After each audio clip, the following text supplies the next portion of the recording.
regulations and same things with business components, and then also the cost of doing business in California, for one. And then you've got Lahontan regulations reducing the TDSs, the total dissolved solids, and then a lot of the nutrients and things that are in the water that come out.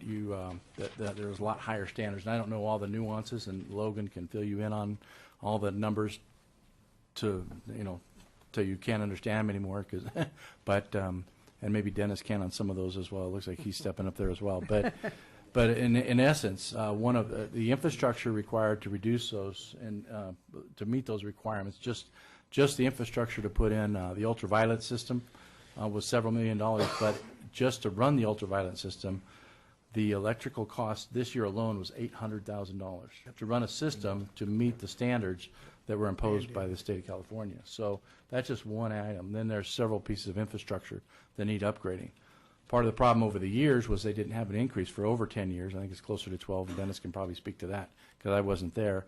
And they started using operational funding to do infrastructure funding, and that's a problem. And they've changed management since then, and we're back on track.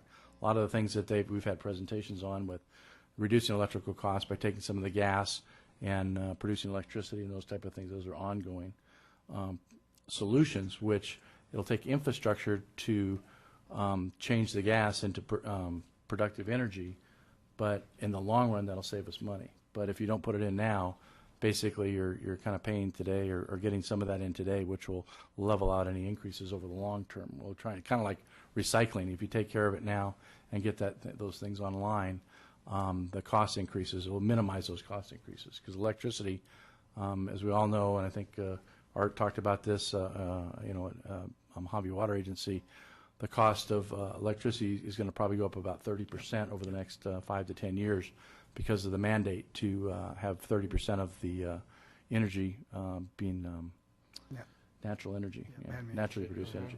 So should go down, but it's going so that's going to cause those things to go on. So all that will be spread across just about all the utilities in California. Yep. So that's over the next 20, 30 years. So you can minimize these increases that are inevitably going to come. So we're trying to be proactive rather than reactive, and I think that's important. So that you're not faced with, I don't see it getting any better 10 years down the road. So if we wait and don't do things today, then those regulations are steeper, tougher, and more expensive 10 years down the road. So I'm hoping that's the case, but that's what I've seen. The more you delay, the more expensive it gets, and there's no way around it. So that's all I have to say. Thank you.